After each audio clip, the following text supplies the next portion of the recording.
Hit record. Alright, here we go. Whatever. Start. Wait, am I starting? Do I start the intro? Start the intro. I start the intro. You start the intro, I'll start searching, because it's going to No, like, we're still introducing the opposite person, right? But then while I explain the initial issue, you're researching your side. I don't know. But you start, and then, like, you go, like, hello, this is Dallas, and I'll be like, and this is Daniel, and welcome to a daily dose of Dallas and Daniel. Okay, now that you've done it all by yourself. Okay. Alright, 3, 2, 1, break. Alright.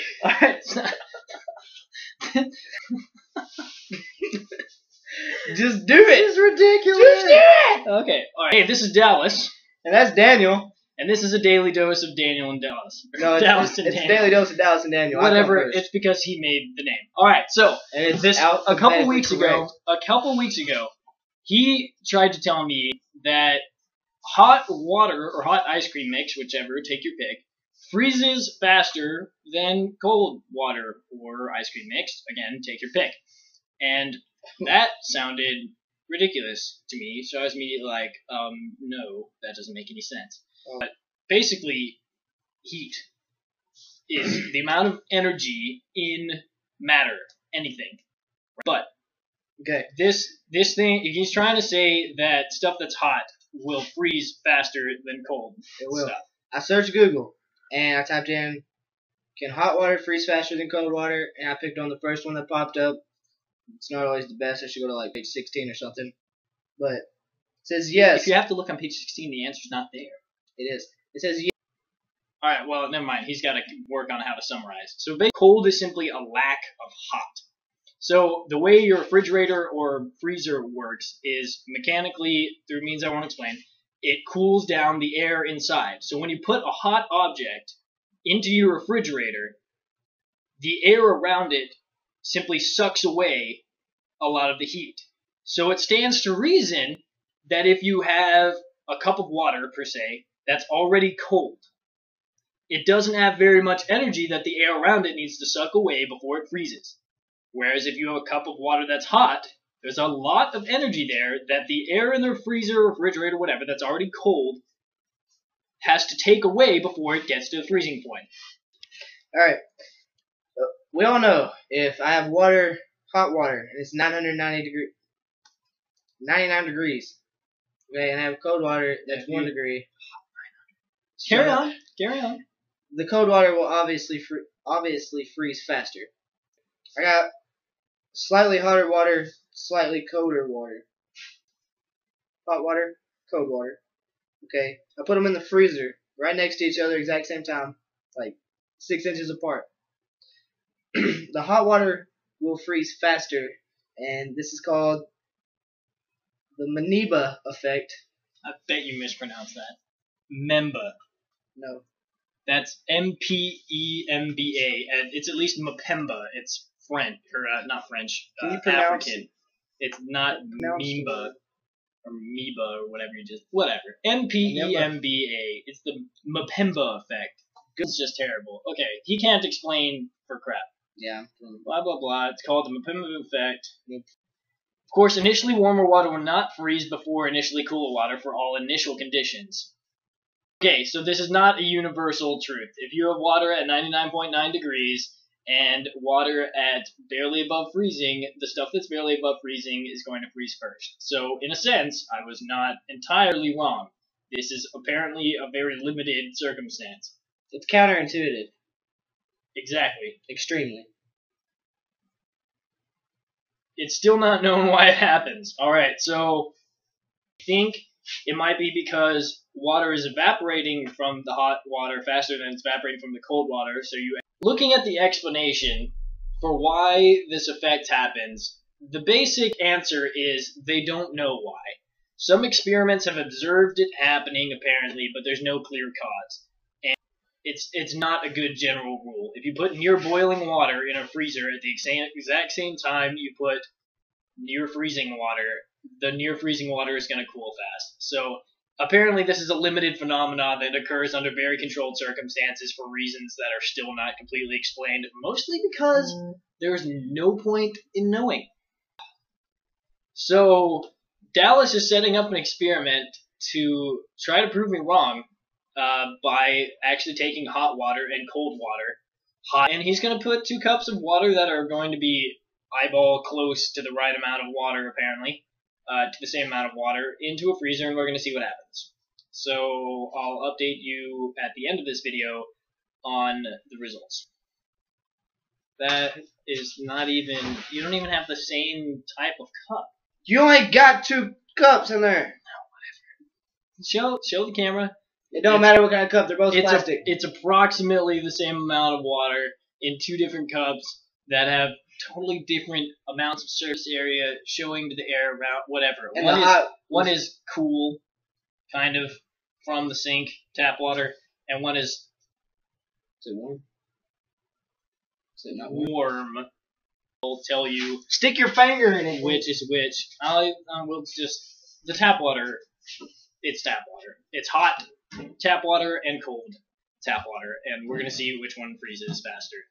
And we were eating, and he thinks, well, I brought up prison sentences. It was because, so he started talking about prison. Anyways, what I believe is that whenever you get a prison sentence, you know, they're like, oh, you got 5 to 10 years, you got 15 to 20 years, you got 25 to life. Okay. Whenever someone gets sentenced 5 to 10 years, they can with the possibility of parole, they can serve up to, or they have to serve at least 5, but can serve up to 10 before they can get out. And at that 5-year mark, that's when they are eligible for parole to go in front of a parole board. He's looking it up right now. Okay, so Wikipedia, which at the top, Team iPhone, says that 15 years to life or 25 years to life, whereas life without the possibility of parole is a determinate life sentence, and that means you're staying in forever. That makes a little bit more sense or whatever. What I was thinking was, you always see, like, they tell you, whatever, you hear, like, shows, whatever, people are telling the guy, you know, you could get 25 years to life on this. In my head, that makes me think you could get a sentence of 25 years, you could get a sentence of 30 years, you could get a sentence of life. Like, those are parts between 25 years and life. But 15 years to life means your minimum is 15 years, and then you're eligible to parole after that, which doesn't entirely line up with your explanation earlier. So I said the exact same thing earlier. No, you did not. You were saying that you're eligible for parole before those 5 years. How many years is a life sentence? Stand by for your secondary answer. Okay. Just Yahoo Answers, so who knows who's answering these things. Stop saying that. This is just Yahoo Answers, so who knows who's asking or who's answering. But it says, this one, the person who answered that question, how many years is the life sentence, said, in Texas, life means 60 years of prison, but you could be eligible parole in 30 years. I mean, clearly there's life with parole, which would mean that you're eligible for parole after a specific amount of time, and then there's life without parole, which probably means, correct me if you're a lawyer, I suppose, but you're in prison until your life ends without the possibility of getting out early. That's why life in prison and the death sentence are considered alternatives, because they both end the same way. I don't know. I think he's ridiculous. I'm right. He thinks he's right. We'll talk about unrealistic standards for teachers later.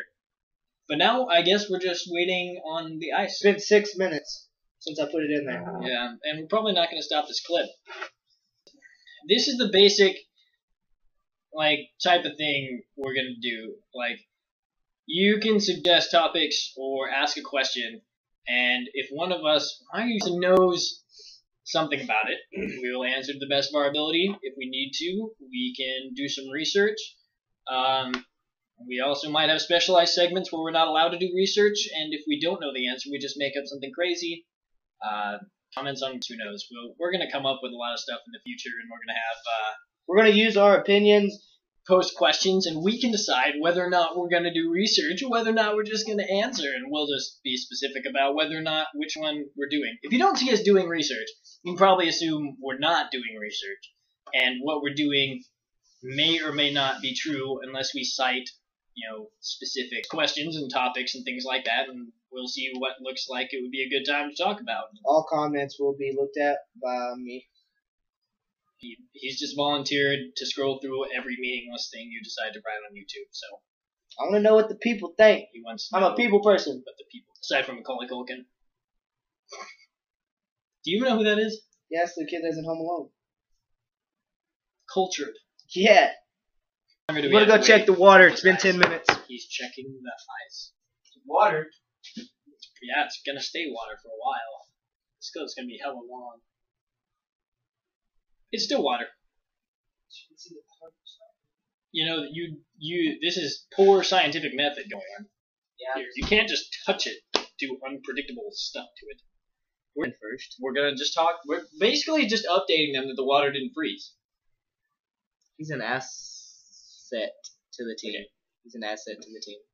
We're basically just gonna update them that the water froze at the same time. Both waters froze We at the don't same time. know if they froze at the same time or not because I forgot about them. I checked them and they were both frozen. Experiment failed. I don't know. We were unable to prove the Mpemba effect, as Siri informed us it's actually pronounced. The Mpemba effect didn't actually work for us. But thank you for watching.